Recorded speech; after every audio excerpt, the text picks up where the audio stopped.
Hi, Assalamualaikum warahmatullahi wabarakatuh. In this video, I'm going to talk about gamma distribution. And here we have our random variable x has a gamma distribution. Therefore, the probability density is given by this following equation here. And you can see that for gamma distribution, it has two parameters, alpha and beta. And alpha and beta appear right here in the equation. And we can see that the values of x, the values of our random variable here, is of course continuous in nature, and it takes the minimum value here is greater than 0, and it goes on indefinitely. So it is from 0 to infinity. So here alpha represents the shape and beta represents the scale parameters, and therefore when you have different values for that, it will affect the shape of the distribution. Okay, so when you talk about shape parameter, it affects the shape of it, and when you talk about the scale parameter, it will be related to either stretching or shrinking of the graph. And what I would like us to focus in this video right now is to prove that the mean of a random variable x, where x has a gamma distribution, is given by alpha and beta. So here is the shape parameter and the scale parameter, the combination of that, or the product of that two parameters. And later on in the next video, I will show you guys how to prove that the variance is given by this combination of alpha times with beta squared. Okay, so that will be in the next video, but right now let us just focus on proving this part, and that's what we're going to do right now. Okay. So again, there's a hint given right here. You need to apply integration by parts, and we're going to start off with finding what is expected value of x. And since this is a continuous case, we know that it will involve some sort of integration, x with fx dx, and here will be the lower limit and the upper limit. So I'm just going to write down what is our fx. Here we got x. Fx is something that looks slightly complicated. So this is our fx right here. So just write down that stuff. We have beta to the power of alpha. We have gamma function alpha. So gamma alpha right here.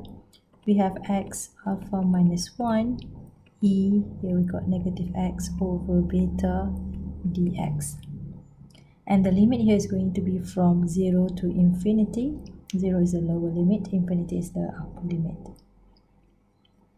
Well, I hope you can see that the whole thing here is a constant, and you can take it out, and then x over there can be combined with this x here. Okay, so that's what we're going to do now. We're going to simplify the look of it, and it becomes 1 over beta alpha, gamma alpha, infinity and 0. Here we have x. You combine the exponent right here, so this is x to the power of 1. So alpha minus 1 plus 1 is going to be equal to x to the power of alpha, yeah? And then we have e negative x over beta dx. And I'm just going to call this equation 1. So here we have dx is equal to the whole thing right here. Well, what I'm going to do is I'm just going to focus on this part, and I'm going to apply the integration by parts. Okay. Well, for integration by parts, we're going to choose u to be x alpha. Therefore, if you integrate if you differentiate du with respect to x, the result is going to be, this is the exponent we bring forward, so alpha x, and then it's going to be reduced to 1, alpha minus 1, yeah? So that's the result. And we're also going to choose dv is equal to e negative x over beta dx. So basically you take this component for dv and this component is for u. And then if you integrate both sides of the equation, so if you integrate both sides, then you will get the result becomes v. V is going to be equal to this guy. When you integrate, it becomes e negative x over beta. Sorry, so here is negative x over beta. At the bottom here is going to be negative 1 over beta. So you take the constant of x. So the constant of x in this case is negative 1 over beta. So that's what we put in right here at the bottom. Okay. Then what happens next? Well, therefore, since I'm just going to focus on this part, on the blue part here, so therefore I can write down the whole thing here is infinity 0 x alpha e negative x over beta dx. Then it becomes I'm just focusing again on this blue part here. So that becomes we're going to apply integration by parts now, which is using this formula vu minus v du. So what is v? V is the whole thing here, which is the whole thing here can be written in terms of negative beta e negative x over beta. So that is v. I'm writing it in a different form, and then multiply it with u. U is x alpha, and here we're going to consider the limit from infinity and 0. Then minus, we are going to integrate v. V is the whole thing here, so we have negative beta e negative x over beta. This is from 0 to infinity. And what is du? So du is alpha x alpha minus 1 times dx. So we have alpha x alpha minus 1 dx. So that is du. Next, we can simplify the look of it. So it becomes negative beta x alpha over e x over beta, and the limit is from infinity to 0.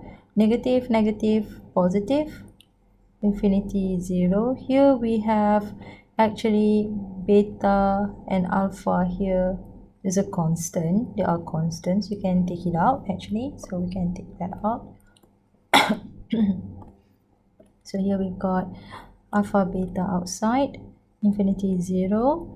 And then here we have, I'm just going to rearrange the position of x and e. So it looks like this, x alpha minus 1, and then e negative x over beta dx. Okay.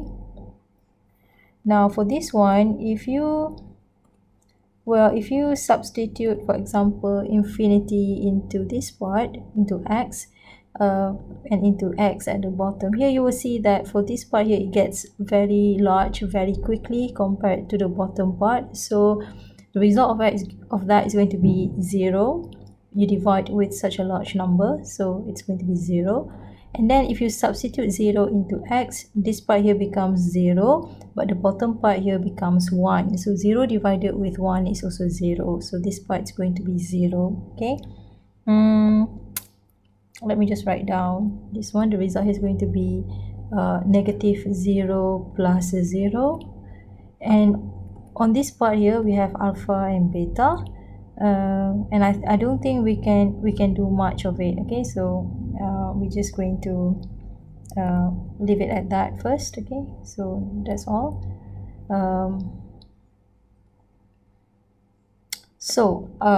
Let me just write down properly. So the result here becomes, final result for that becomes this guy here. So we have alpha beta infinity 0 x alpha minus 1 e negative x over beta dx. So that is just the blue part. Okay, now let me just erase. I've erased the whole slide. Oh my god. Okay, never mind. Okay, shush. Okay, so remember what we have here. We had the green one. God, this sucks.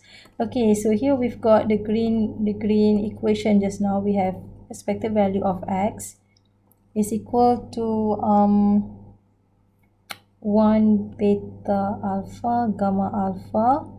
Yup, and then we have to integrate this function x alpha e negative x over beta dx. So this is the function that we need to integrate using the integration by parts technique.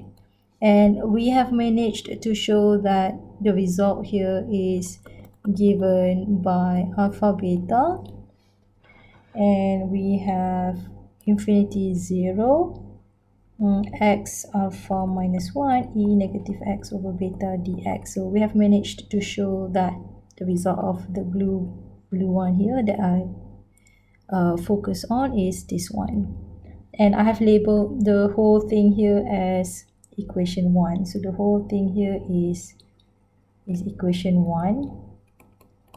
Therefore, we're going to apply the result here. So I'm going to say that this is 2. So this is going to be equal to 2. So we're going to apply or substitute 2 into 1, yeah? Therefore, let's substitute 2 into 1.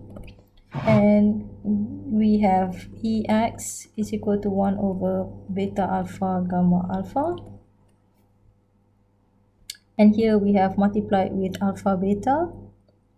Integrate infinity 0 x alpha minus 1 e negative x over beta dx. So that is what I'm doing right now, and I hope you can see that for this part here you can actually put it back inside of this process. Okay, so we're going to put it back inside of this or that.